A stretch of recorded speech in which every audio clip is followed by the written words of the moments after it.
The rain in downtown Atlanta came down in sheets, slicing through the morning like it had a grudge against the world. Amara Johnson stood at the corner of Peachtree and 10th, clutching her folder to her chest as another taxi splashed by without stopping. She'd been waving for 15 minutes, but every driver seemed to find a reason to pass her by. She checked her phone, 9:48 a.m. The interview was at 10.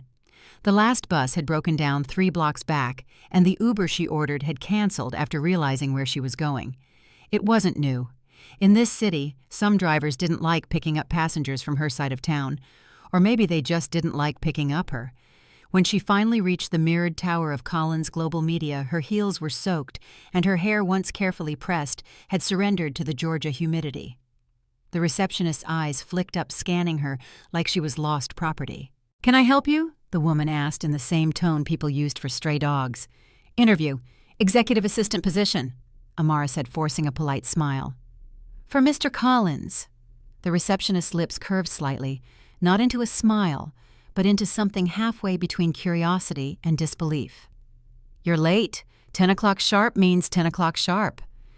"Mr. Collins doesn't tolerate." "I know," Amara interrupted softly.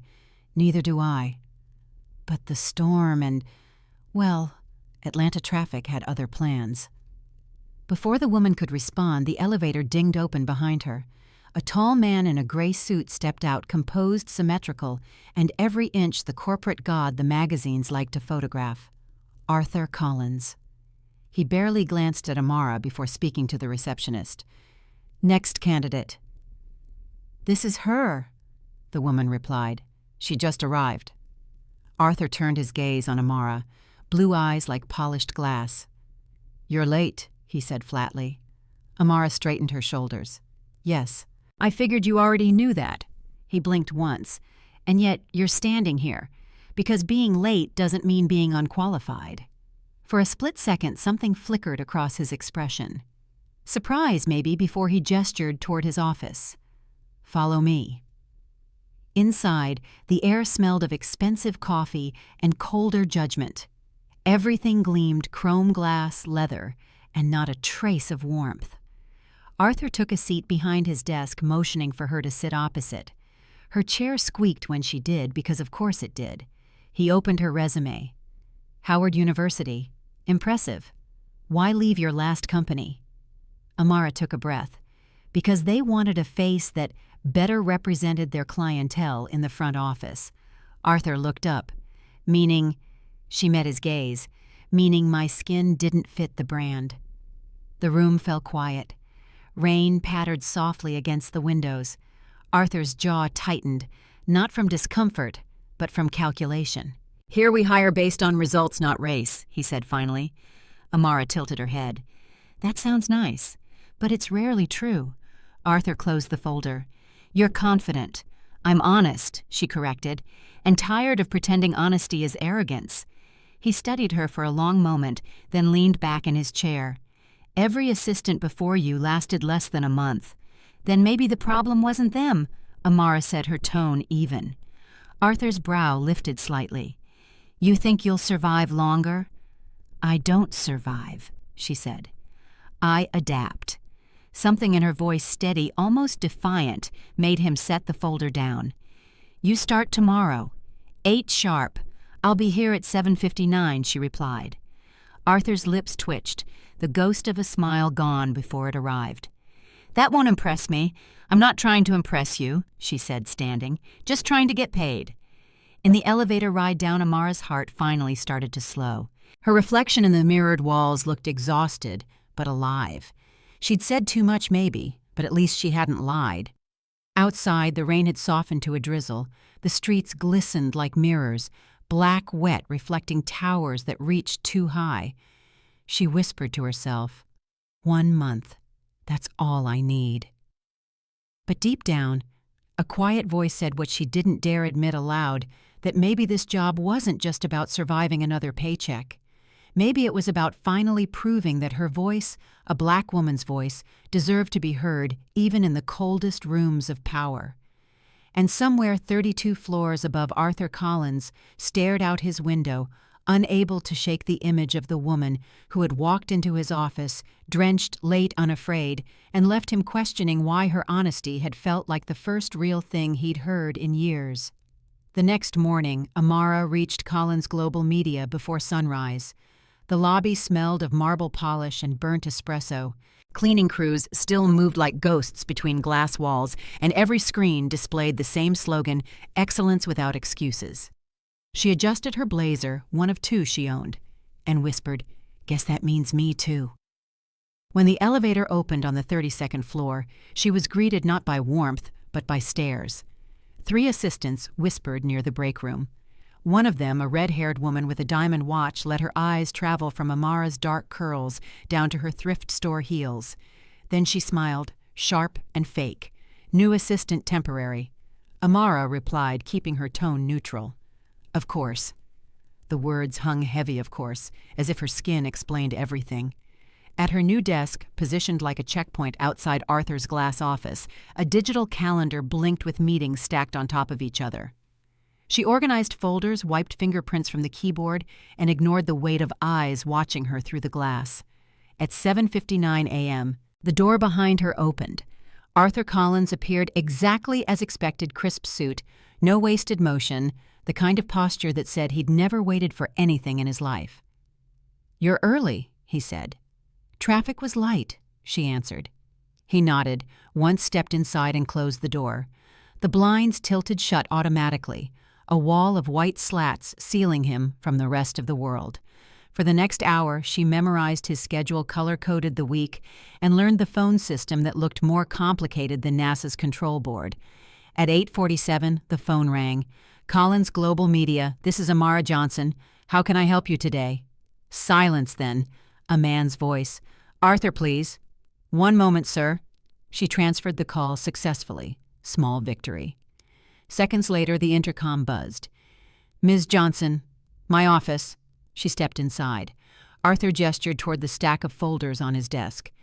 "These should be in order by priority, not by color." "They are," she said calmly. "Red means urgent. Blue means pending review. Green means approved." His eyes flicked up. "I didn't approve a color system." "You didn't disapprove one either." He paused long enough for her to realize he wasn't used to being answered. "You like to test boundaries. I like things that make sense." Arthur Collins, master of control, found himself momentarily disarmed by a woman who refused to flinch. When she left the office, a few employees whispered again. "She won't last a week," someone muttered. She talked back to him. "She doesn't know how this place works." They were right about one thing Amara didn't. At noon, the company cafeteria buzzed with executives in tailored suits and interns trying to be invisible. Amara carried a tray of salad and sat alone by the window overlooking the city. She'd barely taken 2 bites when a familiar voice broke through the hum. "Mind if I join you?" She looked up. Tanya Brooks, a communications manager in her 40s locks, pinned neatly, eyes sharp as a truth serum. "Please." Tanya sat lowering her voice. "They already talking about you." "I figured. They don't say it out loud, but it's always the same story." "She's not a good fit." "Which means you don't look like them, you don't act like them, and you sure as hell don't scare easy." Amara smiled faintly. "You sound like you've been here a while, long enough to learn the rules." "What rules?" Rule 1. Don't be too good. They like diversity as a picture, not as competition. Rule 2. Smile when they mispronounce your name. It makes them comfortable. Rule 3. Never forget Rule 1. Amara let out a quiet laugh, but her chest tightened. "You ever get tired of it every day? But I got bills and a daughter in college, so I play the game just long enough to change the rules." Back upstairs, Arthur's door was half open.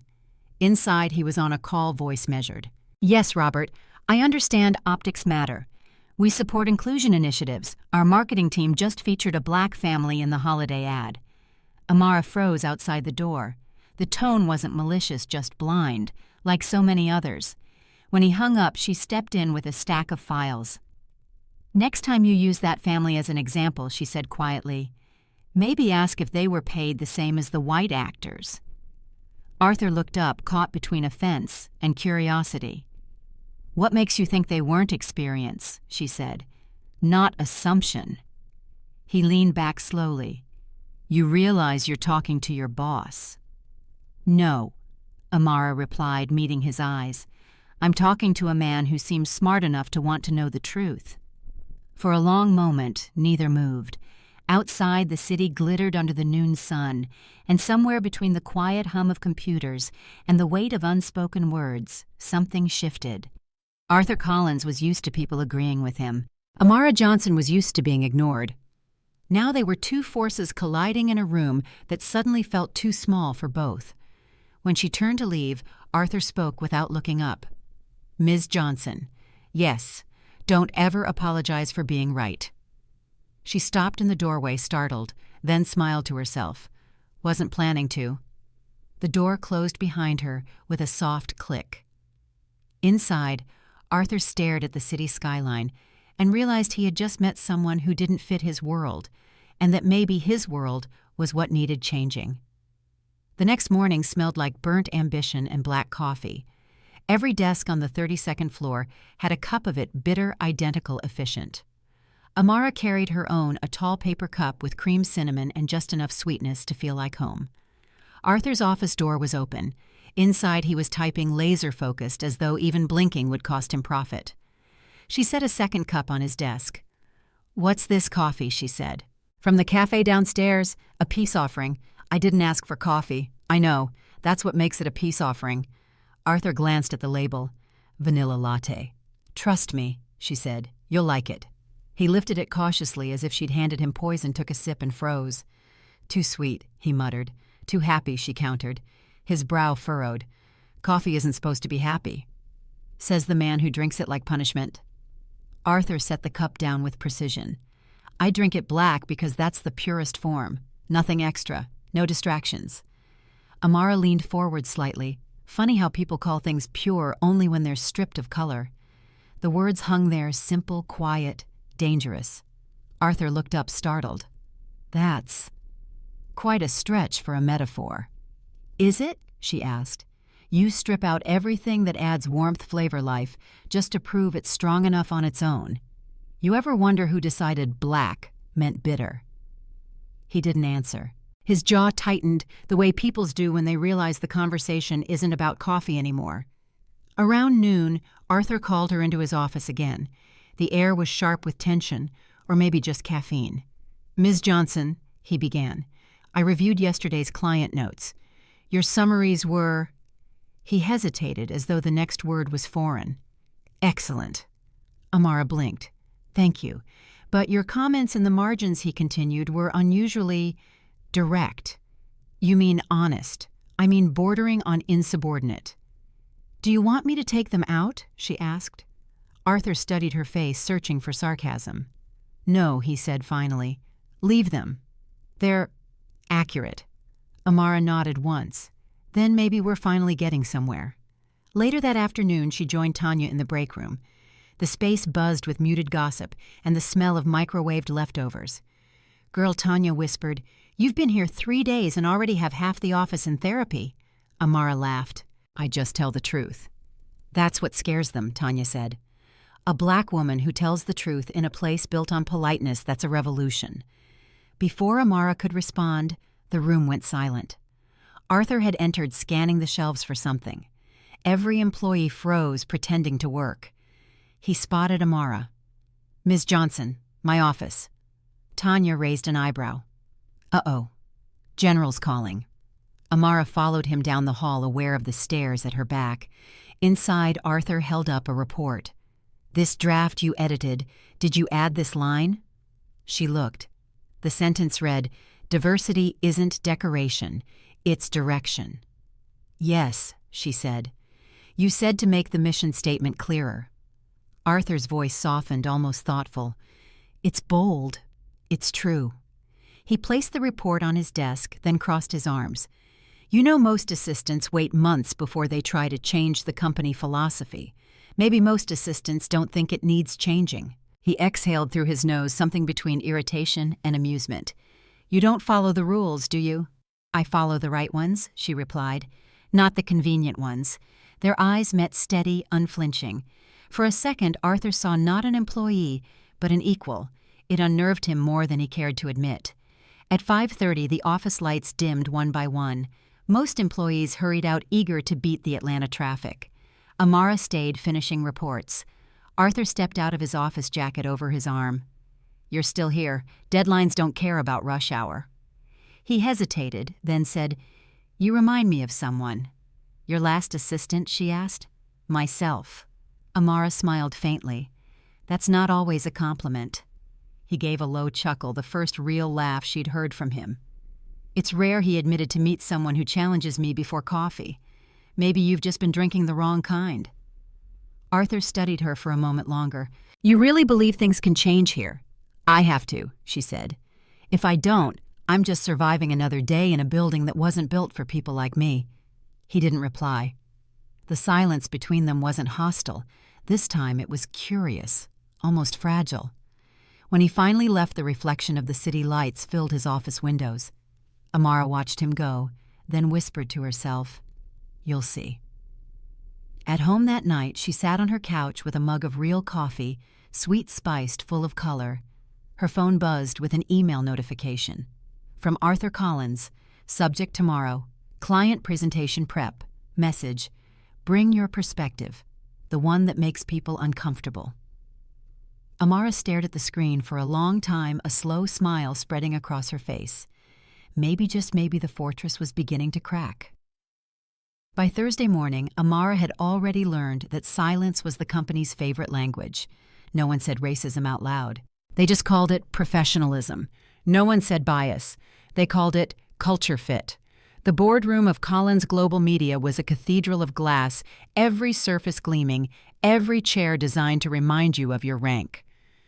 Amara stood near the far end of the long table, clutching her notepad as the meeting began. Arthur Collins sat at the head, flanked by 10 department heads. A slide deck glowed on the screen, the diversity initiative rebranding for the new decade. She had helped assemble the presentation, though not the message. Her edits, the ones about equity and accountability, had mysteriously disappeared overnight. "Thank you all for coming," said Eleanor White, the company's HR director. "Today, we're reviewing our new campaign focused on representation and inclusion."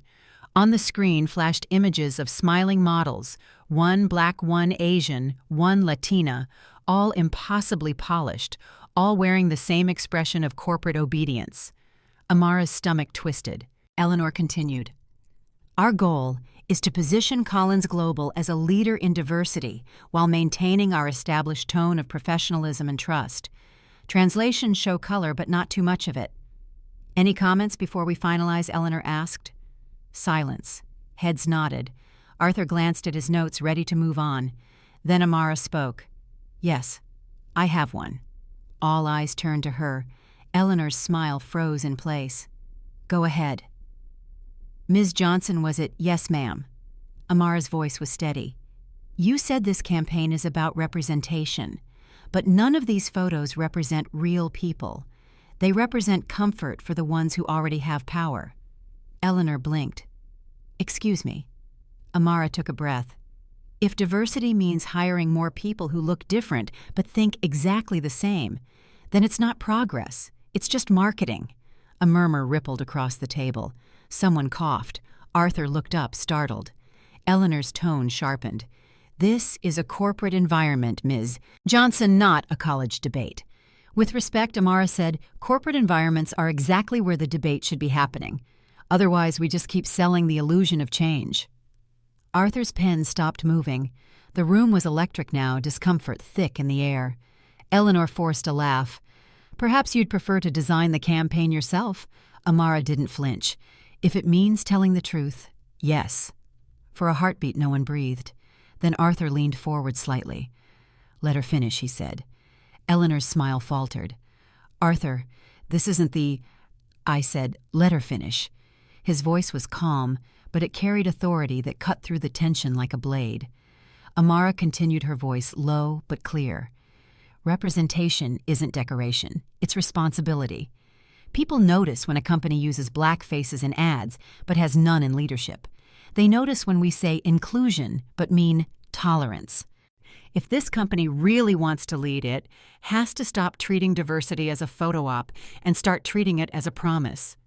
Silence again, heavier this time. Arthur's gaze was locked on her, unreadable. Finally, Eleanor exhaled sharply. Noted, she said, her tone brittle. "We'll take your passion under advisement." The meeting moved on, but the air never recovered. By the time it ended, Eleanor's polite smile had turned to frost, and most of the executives avoided looking at Amara at all. When everyone left, Arthur remained seated staring at the blank screen where her words still seemed to echo. Amara gathered her things ready to slip out quietly, but his voice stopped her. "Ms. Johnson." She turned.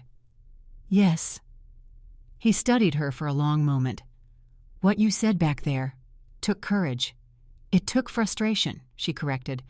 "Courage's older, angrier sister." He almost smiled. "You realize you just made a few enemies." "I've had worse," she said. "At least now they know I exist." Arthur's expression softened. "Do you ever get tired of fighting?" Amara looked out the window, the skyline gleaming like glass promises. "I get tired," she said, "but I don't stop." That evening, Tanya found her in the lobby. "Heard what happened upstairs," she said, eyes wide. "Girl, they're still shaking." Amara shrugged. "Someone had to say it. You do realize they'll try to make you pay for that, right? I've been paying since the day I walked in here," Amara said quietly. "At least now I know the price is worth something." Later that night in his penthouse apartment, Arthur sat in the dark with his laptop open. He replayed the meeting in his head, not the words, but the tone, the conviction, the way Amara's voice had filled the room without shouting. He'd seen people argue for profit, for ego, for applause. She argued for truth. And for the first time in years, Arthur Collins, the man who built an empire on control, realized he might actually want to listen. The Monday after the meeting felt colder, even though the weather had nothing to do with it. No one said anything outright. That was never how power worked here. It moved in whispers, glances, and conveniently forgotten email threads. When Amara stepped off the elevator, the conversations around her stopped mid-sentence. Smiles faded. The air thickened with polite avoidance. Her inbox was suddenly empty. No updates, no reports to review, no meetings on her calendar. It was like she'd been erased without being fired. At 9:15, Tanya appeared at her desk holding 2 coffees. "Figured you might need this." Amara took the cup with a grateful smile. "So it's official." Tanya sighed. "Girl, you're radioactive. Eleanor made sure of it. Word is you disrupted the boardroom dynamic." Translation: "I told the truth." "Exactly." Amara leaned back, staring at the ceiling. "Funny how honesty becomes a liability when it's coming from us." Tanya lowered her voice. "Listen, I've been here long enough to know how this goes. They'll freeze you out until you quit. That way they don't have to call it what it is." Amara nodded slowly. Retaliation without fingerprints. By noon, even the receptionist avoided her. During lunch, she ate alone, scrolling through job listings she couldn't afford to take. When she returned to her desk, Arthur's office door was closed, blinds drawn, light glowing behind the frosted glass. He hadn't said a word to her all morning. She wanted to believe he was on her side, but silence, she knew, was just another form of consent. At 400, Eleanor White stopped by with a smile so rehearsed it could have been trademarked. "Ms. Johnson, the HR department needs to review a few of your comments from last week. Nothing serious, just protocol." Amara met her gaze. "Protocol or punishment?" Eleanor's smile never wavered. "That depends on how cooperative you are." Arthur stepped out of his office just as Eleanor walked away. "Everything all right?" he asked. Amara held his stare. "Apparently I'm under review." He frowned.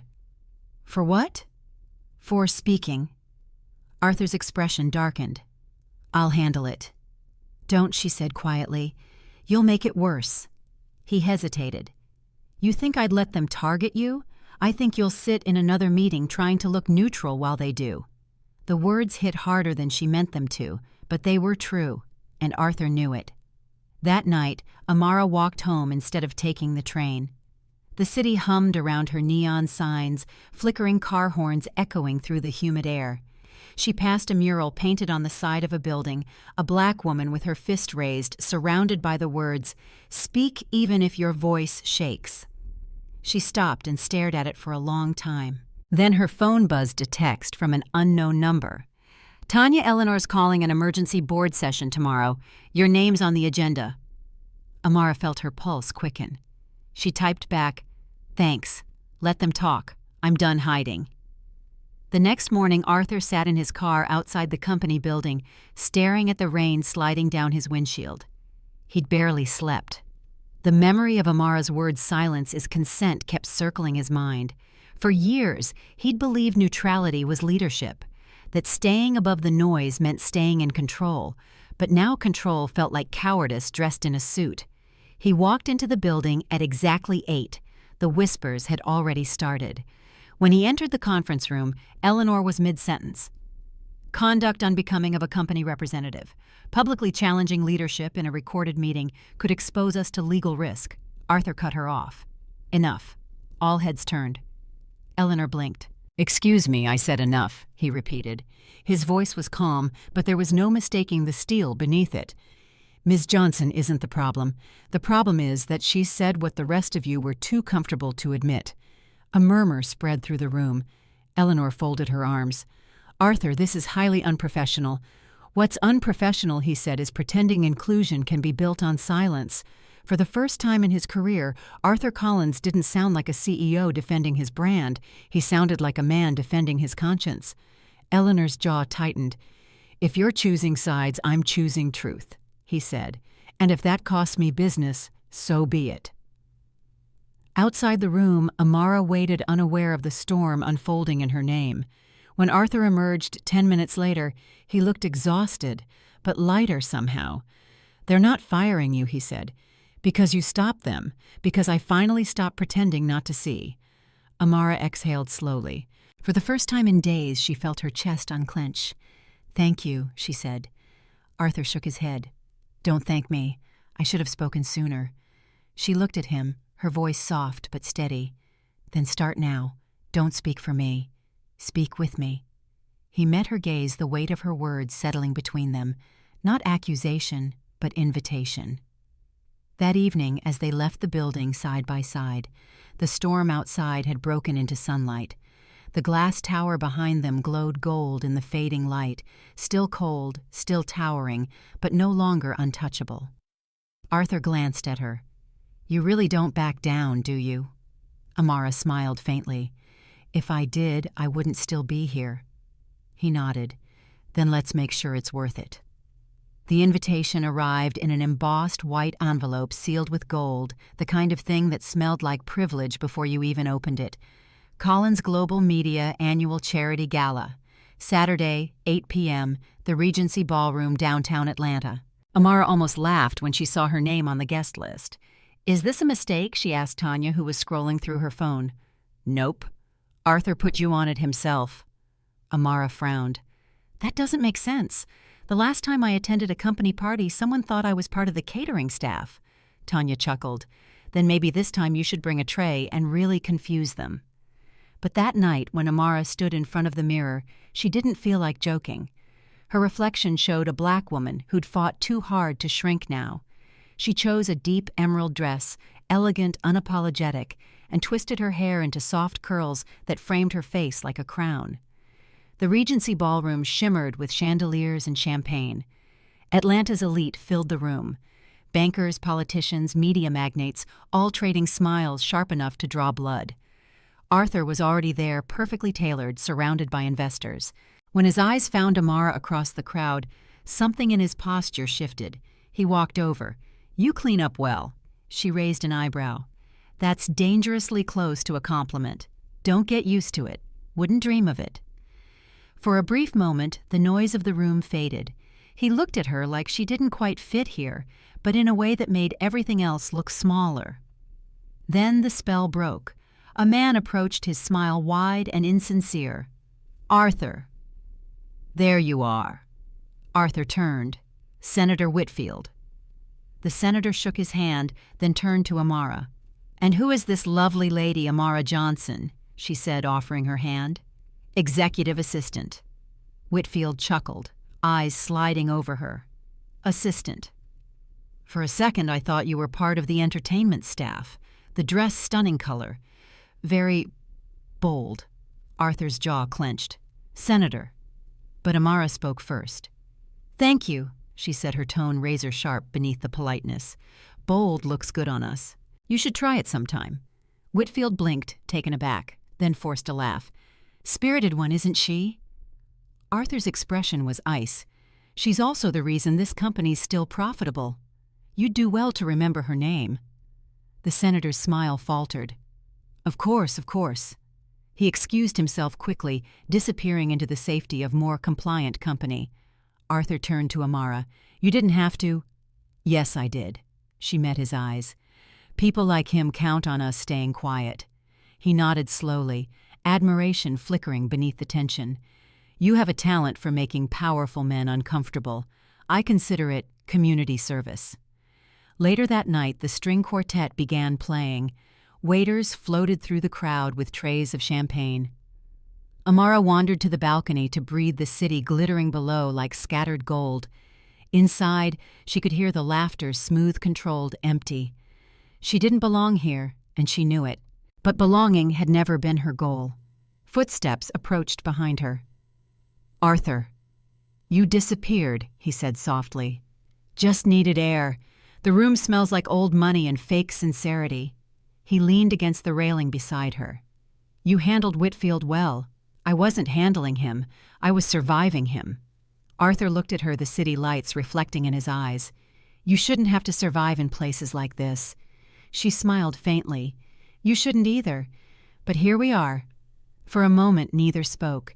The wind lifted the edges of her hair, and she felt his gaze linger. Why did you invite me tonight? She asked. He hesitated. Because you deserve to be seen. By you. He met her eyes. By everyone. Something unspoken crackled between them, too charged to be professional, too honest to be ignored. Then a voice cut through the hum of the party. Arthur Margaret Collins. His mother approached her, pearls catching the light like small weapons. Arthur straightened instantly. Mother? She glanced at Amara, her polite smile freezing midair. And this is Amara Johnson, Arthur said. My executive assistant. Ah! Margaret extended a manicured hand. I didn't realize Arthur had expanded his diversity hiring personally. The words landed like a slap. Amara inhaled slowly. It's nice to meet you, Mrs. Collins. I've heard a lot about you. Only good things, I hope. That depends who's telling the story, Amara said evenly.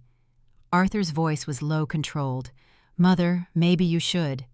Margaret waved him off. Relax, darling. It was a joke. Jokes usually make people laugh, Amara said. Not shrink. For a split second, silence consumed the balcony. Margaret's eyes narrowed, not with anger but with recognition. She was looking at a woman who wouldn't play by the script. Finally, she smiled tightly. Arthur, you've found quite the challenge, Amara smiled back. He seems to need one. Margaret left soon after, her heels clicking like punctuation marks on marble. Arthur turned to Amara. I'm sorry. Don't be, she said quietly. You didn't say it, but you didn't stop it either. He flinched at that because it was true. I'll do better, he said after a moment. Then start now, she replied, walking back inside. Don't let them forget who I am. An hour later, the night took an unexpected turn. As Amara made her way toward the exit, a waiter tripped, sending a tray of champagne flying. The crystal glasses shattered at her feet, golden liquid splashing across her dress. Gasps filled the room. Arthur rushed over, grabbing a napkin. Are you okay? I'm fine, she said, laughing softly despite the mess. Guess the universe wanted me to stand out a little more. You already did, he murmured. Their eyes met just for a heartbeat before the noise of the party swallowed them again. But that look said everything the room wasn't ready to hear. By Monday morning, the gala had already become company legend. The story traveled fast, like all stories that make people uncomfortable. By the time Amara stepped off the elevator, she could feel it in the air, curiosity, judgment, and the faint scent of gossip disguised as coffee. Tanya met her at the door. Girl, she whispered, they're talking about you like you flipped a table at the gala. I didn't flip a table. They don't care. You made Senator Whitfield and Mrs. Collins look bad, and that's all they need." Amara sighed. "So what happens now?" Tanya looked at her with pity. "What always happens. They protect power and punish truth." Inside his office, Arthur sat at his desk, the morning paper open before him. The headline glared back, "CEO's mother caught in heated exchange at charity gala." He could already hear the board's outrage ringing in his ears. His phone buzzed. Eleanor White. He didn't answer. Not yet. The article wasn't cruel, but it was enough to make investors nervous enough to question his judgment, enough to turn Amara into a liability. He closed the paper jaw tight. When Amara knocked on his door, he looked up, masking his exhaustion. "Come in." She stepped inside, poised but guarded. "You wanted to see me." Arthur gestured to the chair. "Sit." She did slowly, cautiously. "Eleanor wants to conduct an internal review," he said. "About Saturday night." "Of course she does," Amara replied dryly. "She claims your comments to Senator Whitfield were unprofessional." Amara folded her hands. "So defending myself was unprofessional. But being disrespected wasn't." Arthur rubbed his temples. "You know that's not how I see it." "Then say that," she said, her voice steady. "To them." He met her eyes. "It's not that simple." "It never is until it is," she said quietly. "Until someone decides it's worth risking their comfort." Her words lingered heavy and unrelenting. Arthur looked down, ashamed of his own hesitation. He'd spent his whole career mastering the art of neutrality, until neutrality started to look a lot like betrayal. "Amara," he said finally, "I can't protect you from the board." She tilted her head. "I never asked you to protect me. I asked you to stand beside me." Then she stood. "If that's too much, I'll understand." Arthur opened his mouth, but no words came. By the time he found them, she was already gone. The board meeting that afternoon felt less like a discussion and more like an ambush. Arthur sat at the head of the long table.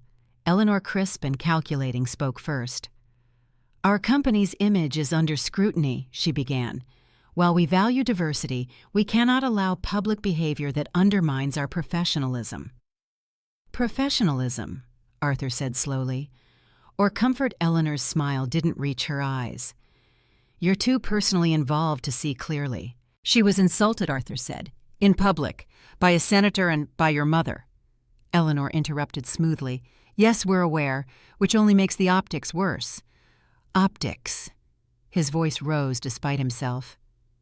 "A woman defends herself from condescension, and we're worried about optics." Arthur said, one of the board members, gently. "We're worried about investors. And right now they see chaos." Eleanor leaned forward. "We can solve this quickly. A public statement, something vague, a misunderstanding at the gala. Then we quietly terminate Ms. Johnson's contract at the end of the quarter." Arthur stared at her, disbelieving.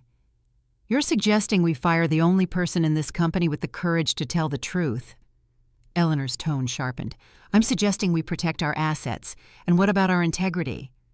"Integrity," she said, "doesn't pay dividends." Arthur stood abruptly. "Then maybe I've been in the wrong company." Outside, Amara sat alone in the quiet cafeteria, staring at her reflection in the glass. For the first time in weeks, she felt the exhaustion catch up to her, the kind that didn't just live in your body, but in your bones. She didn't hear him approach until he spoke. "You were right." She turned. Arthur stood there, sleeves rolled tie, loosened, the image of a man who'd just walked out of a war. "They want to fire you," he said. Amara nodded once. "I figured. I told them no." She raised an eyebrow. And I might not have a job by next week either." For the first time that day, Amara smiled, small, genuine, sad. "So this is what integrity costs." Arthur sat beside her. "Apparently." They sat in silence, the hum of the vending machines the only sound between them. "Do you regret speaking up?" he asked. Amara looked out the window. "Every day, and not once." Arthur nodded. "That makes two of us." By the end of the week, the story had spread to every business blog in Atlanta. CEO defends employee after gala controversy. The company's stock dipped, then steadied. Eleanor seethed. Investors panicked. But employees, especially the ones who'd always stayed quiet, started walking a little taller. In the break room, Tanya handed Amara a folded note. It was written in Arthur's handwriting. Truth has a cost, but silence bankrupts the soul. AC. Amara tucked the note into her pocket, smiling faintly. Outside, thunder rolled over the city, the kind that warned of rain, not ruin. And somewhere above it all, a storm of a different kind was finally breaking. The Collins Global building had never felt so quiet. Not the peaceful kind of quiet, the kind that hums just before something breaks. Amara walked through the glass corridors, passing framed photos of smiling executives, every one of them white male and frozen in triumph. For the first time, she noticed how their eyes seemed to follow her. Tanya called after her. "They're watching you again, you know." Amara didn't slow down. "Let them. Maybe they'll finally see me." "Arthur's been asking for you," Tanya said. "He's in one of his moods." "Which one?" "The kind where he starts questioning everything he ever believed." Amara smirked. "Good. He's overdue." Arthur's office looked different. The blinds were open, the city blazing behind him like a mirror of what he'd lost and what he might still become. Stacks of papers cluttered his usually immaculate desk. He looked up when she entered. "Close the door," he said. She did. "You wanted to see me?" He gestured toward a folder. "These are the numbers from last quarter, the ones you helped fix. Without your corrections, we would have reported inflated profits. That would have been fraud. And I took them to the board." And she pressed. "They told me to shred them." Amara stared at him. "Of course they did." Arthur leaned back, his voice quiet. "You were right, Amara. This place doesn't reward truth. It buries it." She folded her arms. "Then why stay?" He didn't answer right away. Instead, he looked around the room, the polished furniture, the sterile perfection, the view that once made him proud. "When I was a kid," he said slowly, "my father used to bring me to his office on weekends. He'd point at the skyline and tell me, 'That's what success looks like, Arthur.'" "And you believed him," she said softly. "I still do," he admitted. "But lately, I've started to wonder whose skyline he was talking about." Amara sat down across from him. "Come with me somewhere," she said suddenly. He blinked. "We're not here." He hesitated, then nodded. "All right." They drove across town to the west side Amara's neighborhood. The air changed there, less glass, more grit, fewer suits, more stories. Children played basketball on cracked pavement. A mural of John Lewis covered a brick wall. "Good trouble lives forever." Amara parked and stepped out. "Welcome to the other Atlanta," she said. Arthur followed, looking wildly out of place in his tailored shirt and polished shoes. A woman waved from a porch. "Amara." "You back from your fancy tower?" Amara laughed. "Trying to be." She turned to Arthur. "This is where I grew up. My mom still lives a few blocks down. She's a nurse. Worked double shifts my whole childhood just to keep me in school." Arthur listened, his usual composure gone. "You never told me that. You never asked." They walked past a small playground with faded paint and broken swings. "This neighborhood raised me," Amara said, "and taught me what survival costs. You learn early that some doors stay locked, no matter how polite you knock." Arthur looked around the kids, the murals, the rusted fences that somehow still stood. "It's beautiful," he said softly. She smiled. "Most people don't see that. They just see what's missing." They stopped near a corner store where a group of teenagers laughed over a speaker playing old-school hip-hop. Arthur watched them, then said quietly, "I thought money fixed things." "It doesn't," Amara said. "It just buys you better distractions." He looked at her. "Is that what I've been living on, distractions?" She met his gaze. "You built walls so high you mistook the echo for peace." Arthur's eyes darkened. "And you think I can just tear them down?" "No," she said. "I think you start by listening to what's behind them." As the sun dipped behind the city skyline, they sat on the hood of her car.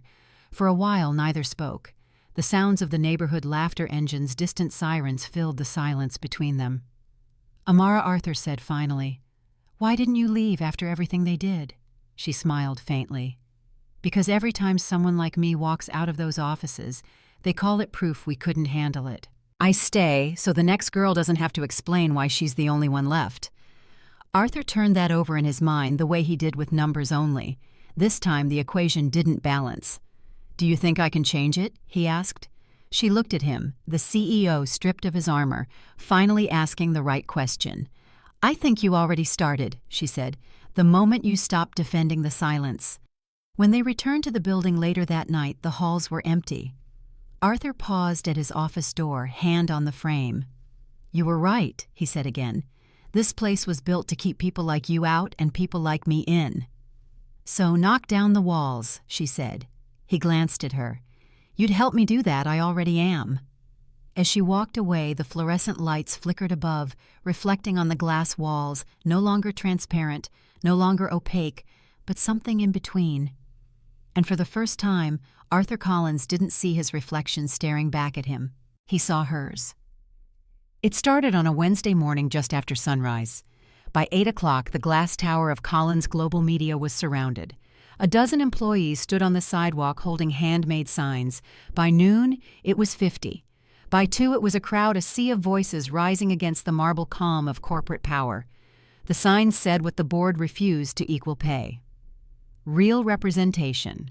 We are not your campaign image. Silence is a decision. And standing at the front microphone, trembling in her hands, was Amara Johnson. She hadn't planned for this. It began as a private message thread, colleagues sharing frustration screenshots and fear. Then one brave intern posted an open letter on social media. Then local journalists noticed. And now here she was standing on the steps she used to climb in silence, facing the building that had tried to erase her. "Some of you told me not to do this," she began, her voice echoing through the crowd. "You said speaking up would cost me everything." "Maybe it will." But staying quiet already did. The crowd murmured, then cheered.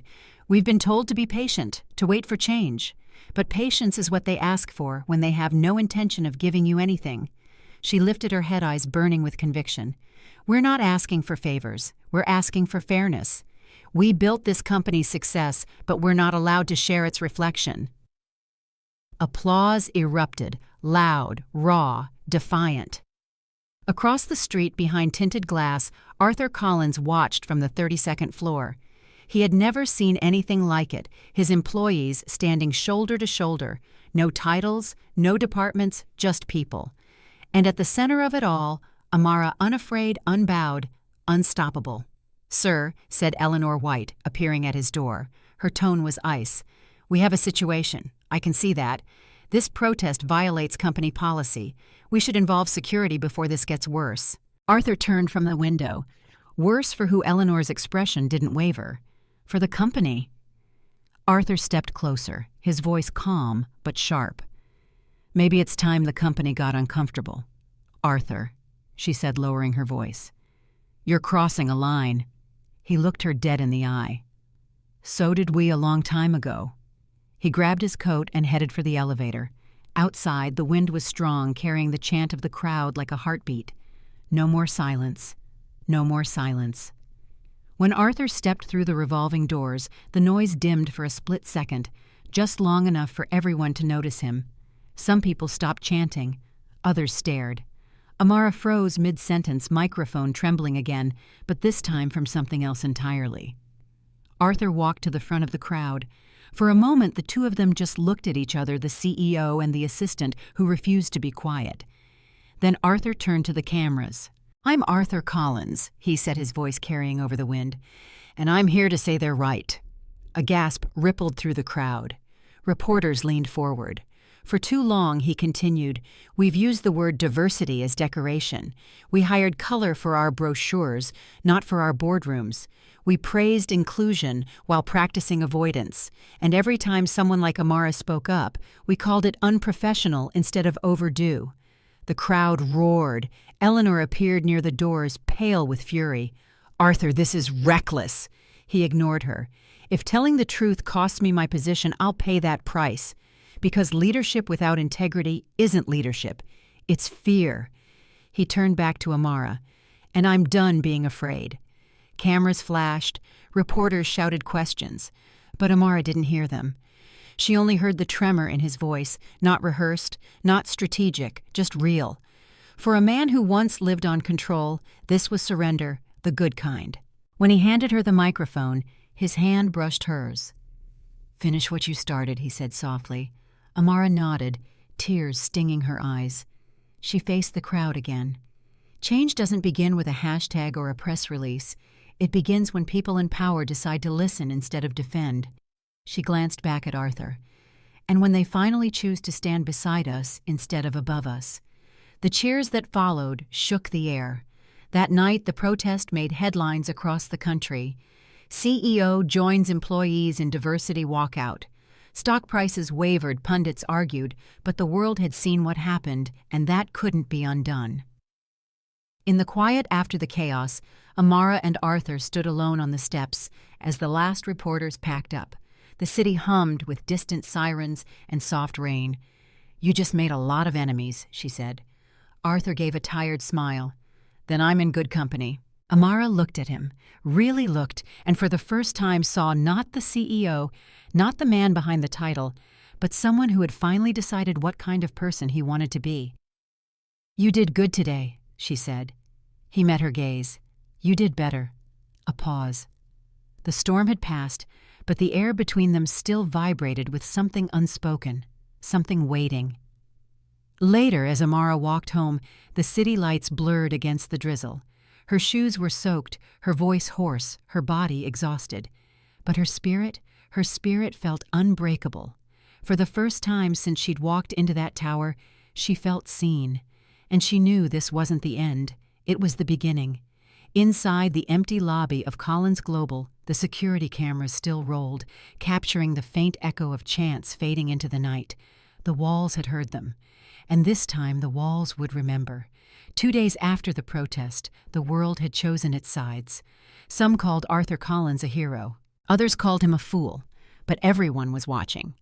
Every news outlet replayed the footage, a CEO standing shoulder to shoulder with his employees, a black woman at his side, his hand holding the microphone like a confession. By the third morning, Collins Global's PR department was in meltdown. Sponsors threatened to pull out. The board scheduled an emergency meeting. And every journalist in Atlanta wanted one thing, an apology. Arthur agreed to go live on WATL News, the city's biggest network. Eleanor White had drafted a carefully worded statement for him, safe, polished, soulless.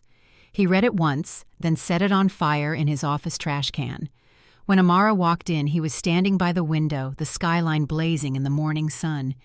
"You're really doing it?" she asked. "Yes. You know the board might fire you on air." He gave a tired smile. "Then they'll have to do it in front of the whole city." Amara studied him. "You don't have to prove anything to me." "I'm not," he said softly. "I'm proving it to myself." The studio lights were blinding. A makeup artist dusted powder on his face, murmuring, "Don't sweat." America hates sweat. Arthur barely heard her. His pulse drummed steady in his ears. When the camera light turned red, the host smiled. "Good morning, Atlanta.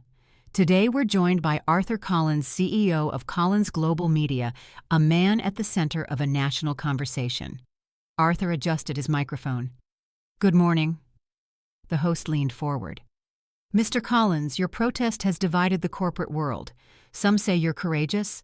Others say you've endangered your company's future. What do you say to them?" Arthur inhaled slowly. "I say they're both right." The host blinked, caught off guard. "Would you like to elaborate?" Arthur nodded. "I built a company that looked successful from the outside, numbers, up headlines glowing. But inside there was rot. Quiet, polite rot." He paused, letting the words hang. "I've been called a visionary. The truth is, I was blind to the ways silence protects power. I let people around me face discrimination while I hid behind professionalism. And last week, when one of my employees stood up to it, I realized something silence isn't neutral. It's permission." The studio went dead still. Arthur leaned forward. "So yes, I endangered this company. But maybe it needed to be in danger. Maybe it needed to fall apart to rebuild into something honest." The host hesitated. "And what about Ms. Johnson?" "Many see her as the face of this movement." Arthur's voice softened. "Then I hope they're right. She reminded me that leadership isn't about protecting comfort. It's about amplifying courage. If this company survives, it'll be because of her." Backstage, Amara watched from behind the curtain, heart pounding. When the interview ended, the producer cut to commercial. Arthur stood unhooking his mic. "Mr. Collins," the host said, voice low. That was risky.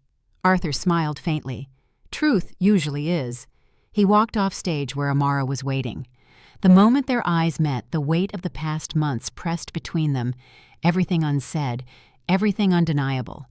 That she whispered wasn't in the PR memo.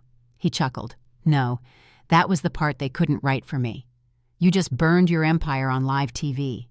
Then I'll rebuild it," he said, "with you." Amara blinked. "With me, I want you to lead our new initiative. Real change, real hiring, real reform, real seats at the table. No more token programs." She studied his face, tired, sincere, raw. "And what happens when the board says no? Then they'll be rebuilding without me." That afternoon, social media exploded. Clips from the interview spread like wildfire, tagged, shared, dissected. Hashtag Arthur Collins trended. So did Amara Johnson. But the tag that outlasted them both was #silence is consent. CNN called it a corporate awakening. Fox called it a PR disaster. But for the first time, the conversation was happening everywhere. That evening, Arthur and Amara met at a small diner in East Point. Her choice, not his. No press, no cameras. Just two people at a booth that smelled like fried okra and coffee. He stirred his drink absently. "You think it worked?" "It's too soon to tell," she said. "Change doesn't start with applause. It starts with discomfort." Arthur nodded. "You always were better at this than I was," maybe she said with a faint smile. "But you're learning." He looked up. "Do you forgive me?" "For all the times I stayed quiet." Amara considered him. "Forgiveness isn't the goal. Growth is. You're getting there." They sat in silence for a while, the low hum of conversation filling the space around them. Finally, Arthur said, "I never told you why I couldn't speak up before." She raised an eyebrow. "I assumed it was fear." "It was shame," he admitted. "Shame for not seeing it sooner." Amara nodded slowly. Then maybe that's what healing looks like when shame turns into accountability. Outside, dusk rolled across the city, turning the skyline gold. A group of teenagers walked past the diner window, laughing, holding protest signs they hadn't yet thrown away. Arthur watched them and smiled. "You think they'll keep fighting?" Amara followed his gaze. "They already are. Every day they wake up and exist in a world not built for them that's resistance." She looked back at him. "The question is whether men like you will keep standing beside them when the cameras turn off." He held her gaze steady. "I will. Then prove it. I intend to." Back at the office that night, Arthur stood alone in the lobby. The giant company slogan still gleamed on the wall, "Excellence without excuses." He walked up, pulled out a marker, and added 3 more words beneath it. "And without silence." Amara stepped through the doors just as he capped the marker. She smiled softly. "Looks better that way." Arthur turned toward her, eyes warm. "So do we." The board didn't wait long. 3 days after the live interview, Arthur Collins was summoned to the top floor, the real top floor, the one not shown on corporate tours. The carpet was thicker there, the air quieter, the decisions colder. When he stepped into the conference room, 9 faces turned toward him, all polished, all powerful, all afraid. Arthur began Richard Hayes, the chairman. "This isn't personal. It's business." Arthur almost laughed. "It's always business until it gets personal." Richard sighed. "Your actions on live television have jeopardized our financial stability. Sponsors are pulling out. Investors are panicking." Eleanor White leaned forward. "You've become a liability, Arthur." He folded his arms. "A liability because I told the truth." "Because you forgot who this company serves," Eleanor said sharply. "Our responsibility is to shareholders, not social crusades." Arthur smiled faintly. "Maybe that's the problem." Richard cleared his throat. "Effective immediately, the board has voted to remove you as CEO of Collins Global Media." Arthur nodded once slowly. "Then I guess this meeting's over." He stood, straightened his suit, and walked out without looking back. No anger, no regret, just freedom disguised as failure. News broke within the hour. Arthur Collins, ousted after controversial stand on race. The footage played on every network. Some called it justice. Some called it suicide. Amara watched from her apartment couch, the glow of the television washing over her. Her phone buzzed nonstop messages from reporters, activists, strangers calling her the woman who changed a CEO. She muted the TV and sat in the silence that followed. It didn't feel like victory. It felt like the pause between storms. That evening, a knock on her door. When she opened it, Arthur stood there, hands in his pockets, no tie, no title. "You look different," she said. "I lost everything that didn't matter," he replied. She stepped aside. "Come in." He entered, glancing around her small apartment, the mismatched furniture, the plants crowding the windowsill, the faint smell of vanilla and rain. It felt more alive than any penthouse he'd ever lived in. "Coffee?" she asked. He smiled. "As long as it's not black." She poured 2 mugs heavy on cream light on pretense. "So," she said, handing him one. "What happens now? I've been thinking about that," he said. "There's something I want to build. Something better." Amara raised an eyebrow. "Better how a company that doesn't just talk about diversity, it listens. A space where people like you aren't tolerated. They're celebrated. Where truth isn't punished, it's required." She studied him. "You're serious?" "I'm broke, unemployed, and serious," he said, smiling wryly. Amara laughed softly, shaking her head. "And what do you need from me?" "Everything I don't have," he said. "Vision, credibility, courage." "Arthur," she said carefully, "you can't fix the system by running from it." "I'm not running," he said. "I'm rebuilding." They spent hours sketching ideas on scrap paper, mission statements, names, goals. When the sun began to rise, the table was covered in notes. At the center of it all, in Amara's looping handwriting, were 3 words, True Voice Initiative. Arthur looked at them for a long time. "That's it," he said. "That's who we'll be." Weeks passed. Arthur sold his shares in Collins Global. Amara quit officially this time on her own terms. Together they rented a small office downtown. No marble, no glass walls, just a second-hand desk, a flickering sign, and hope. They started by consulting small businesses, helping them write inclusive policies, recruit equitably, and train leadership to actually listen. Their first client was a community bookstore that had never hired a person of color in 30 years. By the end of the month, it had 3 and record sales. Their second was a restaurant chain in need of cultural reform. Their third, a local news station ready to face its own history. Every success was small. Every day was exhausting. But for the first time, it meant something. One afternoon, as Amara organized files, Arthur looked up from his laptop. "You ever miss it?" he asked. "The tower," she said. "Sometimes. But then I remember what it felt like to be invisible in it." He nodded. "Me too. Except I was the one doing the erasing." She looked at him, gentle but firm. "You stopped." He smiled faintly. "Because you made me see." Amara leaned back in her chair. "You know people think we changed the company. But really the company just revealed itself." Arthur nodded. "Then maybe that's what awakening looks like, not enlightenment, just honesty." Outside their window, the Atlanta skyline shimmered in the afternoon light. Same city, new story. That evening, Arthur locked up the office and found Amara still inside writing something on the whiteboard. "What are you working on?" he asked. She turned, marker in hand. "A new motto." He smiled.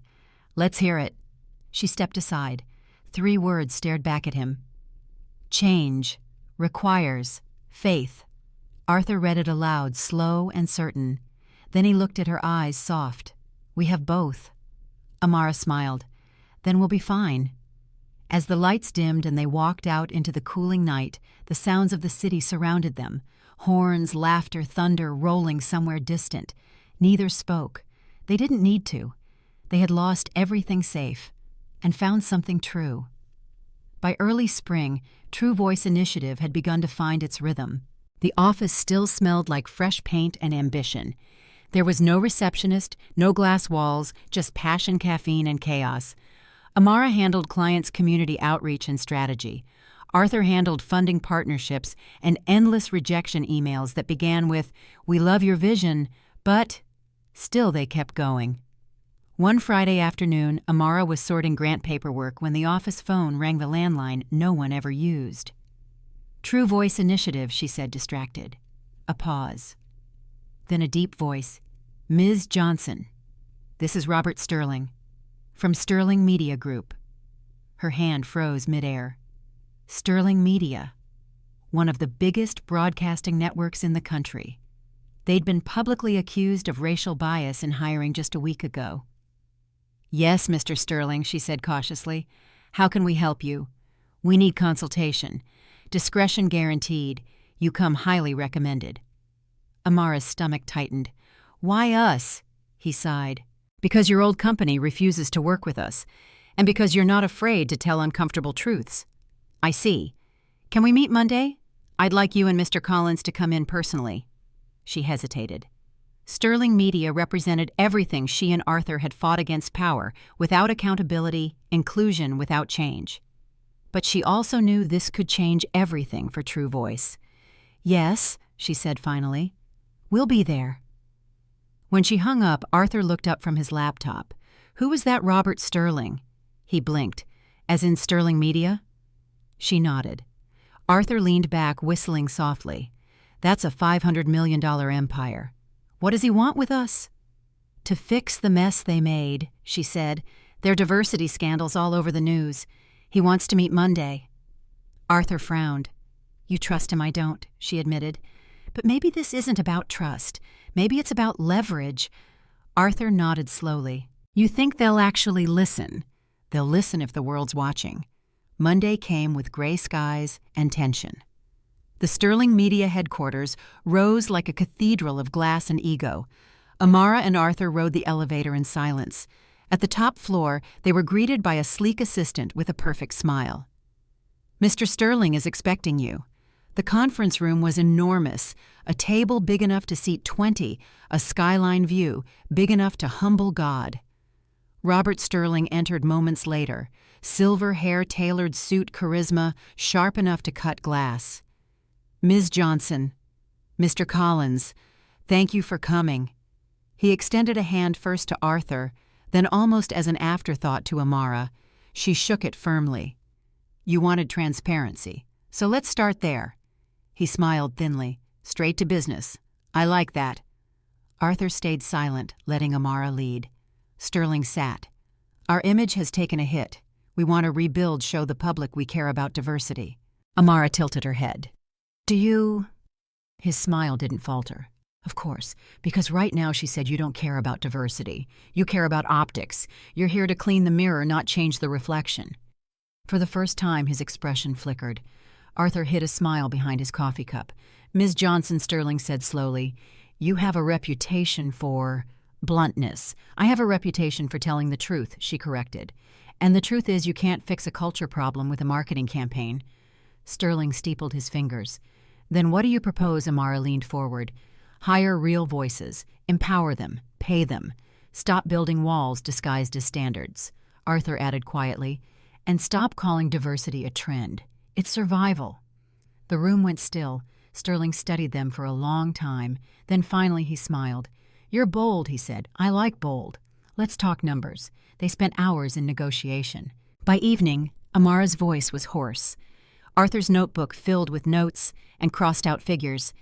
When they finally stepped outside, the rain had stopped. The air smelled of wet concrete and possibility. Well, Arthur asked. Amara exhaled. They agreed to a 6-month contract, full consulting rights, our terms. Arthur blinked. Wait, seriously? Seriously? He let out a disbelieving laugh. We just landed Sterling Media. Correction, she said with a grin.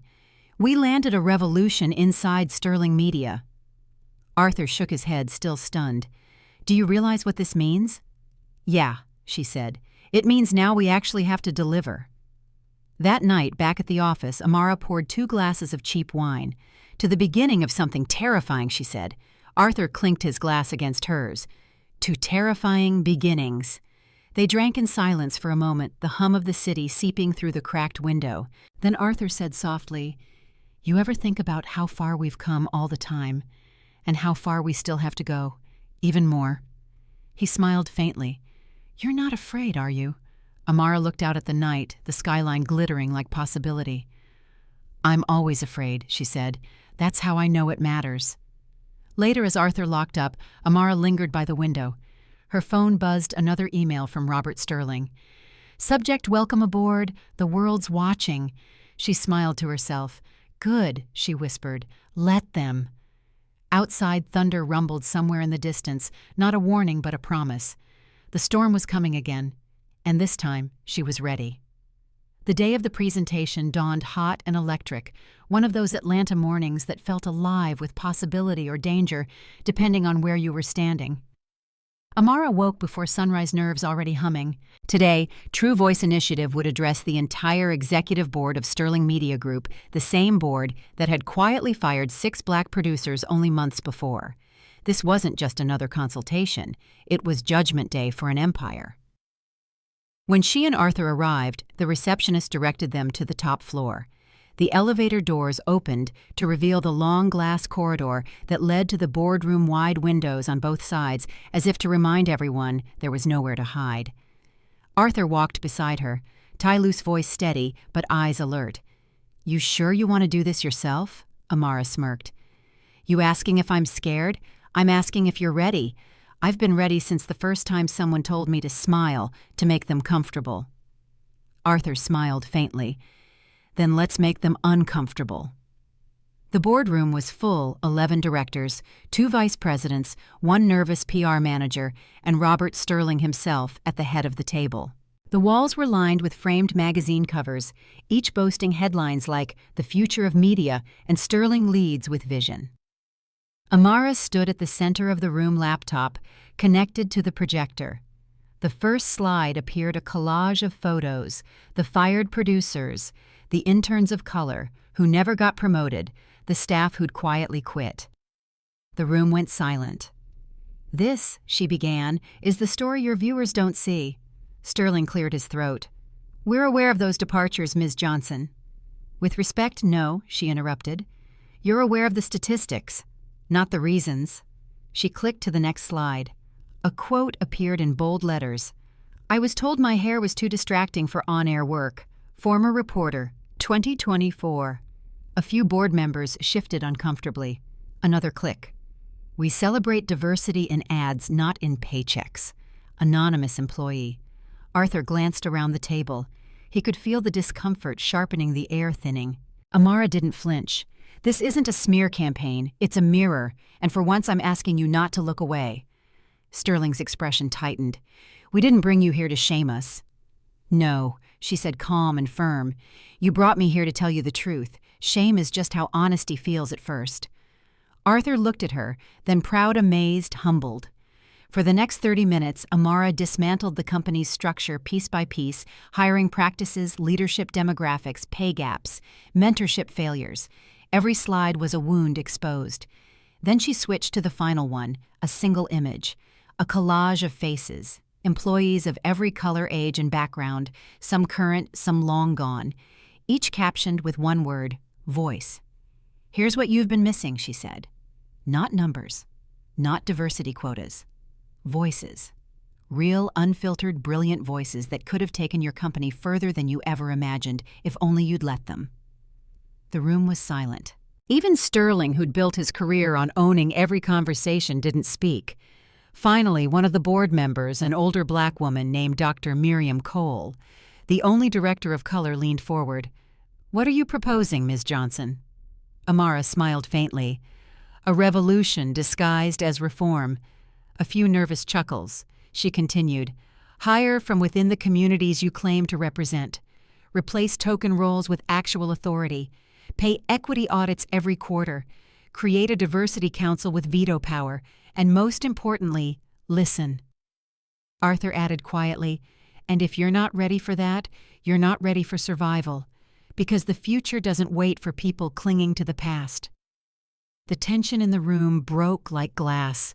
Questions flew. Objections rose. Amara and Arthur fielded everyone not with anger but with precision.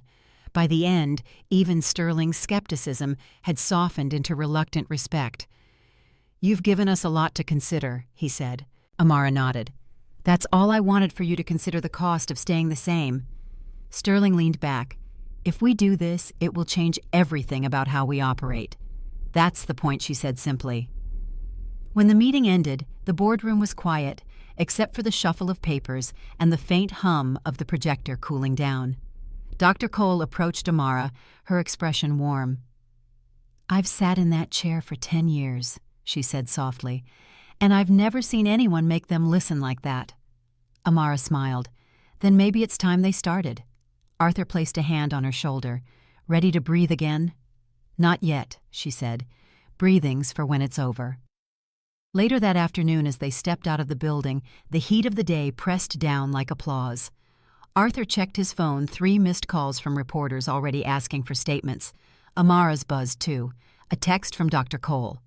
The board just voted to approve all recommendations, unanimous. Amara stopped walking. "Arthur," he turned. "What?" She showed him the message. For a moment, neither spoke. Then Arthur let out a breath that sounded like disbelief. "You did it." "We did it," she almost said, but something about the way he was looking at her stopped her. There was pride there, yes, but also something softer. "This is just the beginning," she said quietly. Arthur smiled. "Then let's start the next chapter right."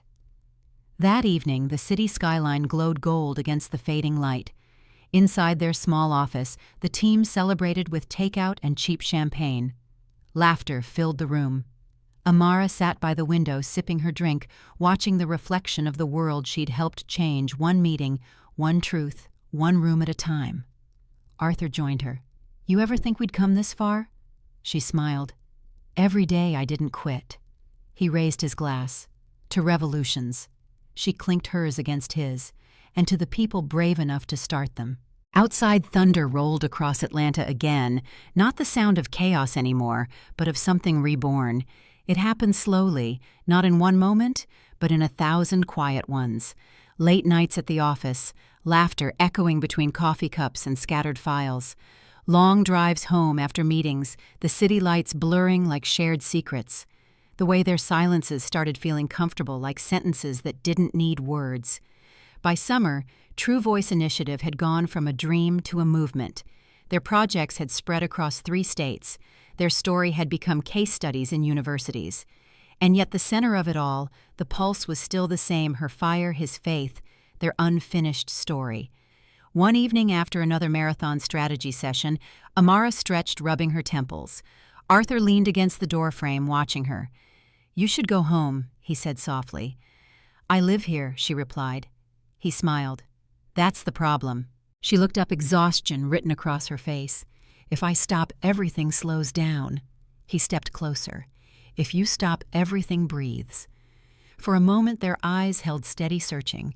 The kind of silence that only happens when 2 people have run out of reasons to pretend. "Arthur," she said quietly, "we can't cross that line." "Why not?" "Because I built this to be bigger than me. And bigger than you." He nodded but didn't step back. "Then maybe love's supposed to be part of what makes it bigger." She looked away. "You sound poetic when you're tired." "I sound honest," he said. The next week they flew to Chicago for a conference on corporate reform. Amara was the keynote speaker. The audience, 500 executives, half of whom didn't believe a word she stood for. Before she went on stage, she stood backstage, palms trembling. Arthur appeared beside her. "You've got this," she exhaled. "It never gets easier.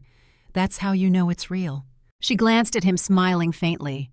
"You know, for a man who used to hate chaos, you've learned to live in it." He chuckled. "Maybe I just learned to follow good leadership." She stepped closer, close enough to smell the faint trace of his cologne. "You mean stubborn leadership?" "Same thing." The stage manager signaled. Her cue. Amara turned toward the light. "Wish me luck." Arthur caught her hand. "You don't need luck. You are the moment." When she stepped onto the stage, applause erupted. She looked out at the faces, curious, skeptical, expectant, and began. "When I first walked into a corporate boardroom," she said, "I learned the first rule of power. It doesn't like mirrors, especially when they show what it doesn't want to see." Laughter rippled through the audience. But the truth is, mirrors don't break because of reflections. They break because people throw stones instead of facing what's there. She paused, letting the words breathe. "We don't need more walls. We need more windows. And the only way to open them is with truth, even when it's uncomfortable, even when it's costly." Her voice grew stronger. Real leadership isn't about being the loudest in the room. It's about being the first to listen, the first to admit when you were wrong, the first to make space for someone who's been waiting too long to be heard. The crowd stood clapping. Some were moved, some were changed. And one man in the wings, the one who once ruled a tower of silence, looked at her like he was seeing light for the first time. That night after the dinner gala, they walked back to the hotel along the Chicago River.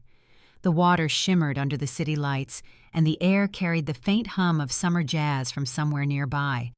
"You were incredible," Arthur said. "You're biased." "I'm right," he said simply. She laughed, shaking her head. "You're impossible." "Consistently," he said, smiling. They stopped by the railing, watching the reflections ripple across the water. For a long moment, neither spoke. Finally, Arthur said, "You changed my life, Amara." She turned to him, startled by the vulnerability in his voice. "You gave me purpose," he continued. "Before you, I thought power was about control. But it's not. It's about what you do with it when someone finally trusts you with their truth." Her chest tightened. "Arthur." He took her hand gently. "I'm not saying this because I owe you anything. I'm saying it because I finally understand what love looks like when it's not about saving someone, it's about standing with them." Tears stung her eyes, uninvited but welcome. For years, love had been something she avoided, too costly, too complicated. But this was something different. She squeezed his hand. "You really believe we can change the world?" He smiled softly.